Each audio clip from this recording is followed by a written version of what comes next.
Hi guys, நம்ம கீட்டம் veg ரெஸ்டாரண்ட்டுக்கு வந்திருக்கோம். இங்கே ஏதோ தோசை மேலே நடக்குது போல். ஸோ அது பார்த்துட்டு நம்ம என்ன அப்படின்ட்டு நம்ம ரேட் பண்ணலாம். ஒரு தோசைக்கும் 5 ஃப்ளேவர்ஸ் இருக்கும் போல். தோசை வந்தோடனையும் பார்க்கலாம். அப்புறம் அன்லிமிட்டட் தோசை வேறு நல்லாயிருக்கா இல்லைன்னு பார்ப்போம். Per person 300 rupees. தோசை வந்துருச்சு, வகை வகையாக இருக்குது, ஃப்ளேவர்லாம் இருக்குது. கல்யாண சமயம் சாதம் அந்த மாதிரி இருக்குது கைஸ். அப்புறம் எப்படி இருக்குன்னு டேஸ்ட் பண்ணிட்டு அப்புறம் சொல்கிறேன். நெக்ஸ்ட் ரவுண்ட் போக ஆரம்பிச்சிட்டோம்.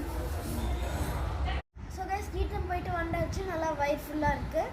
ஃபஸ்ட்டு எடுத்தவங்க அவங்க 5 தோசை தந்தாங்க. அது டிஃப்ரெண்ட் ஃப்ளேவர்ஸில் இருந்துச்சு. அது நான் ரேட் பண்ணி என்னென்னு நம்ம பார்க்கலாம். ஃபஸ்ட்டு பட்டாணி தோசை நல்லா மசாலாலாம் வச்சு நல்லா சூப்பராக இருந்துச்சு. அதுக்கு 5 out of 5 தரலாம்.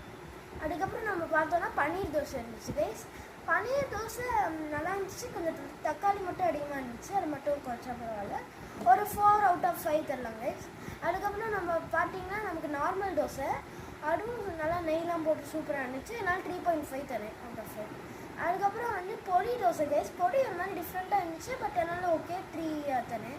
ஆனால் மசாலா தோசை நார்மலாக ஏதோ மைசூர் மசாலா தோசை நினைக்கிறேன், ரெட் சட்னி ஏதோ போட்டிருந்தாங்க. அது எனக்கு செட் ஆகலை கைஸ். அதுக்கு நான் ரேட் பண்ண விரும்பலை.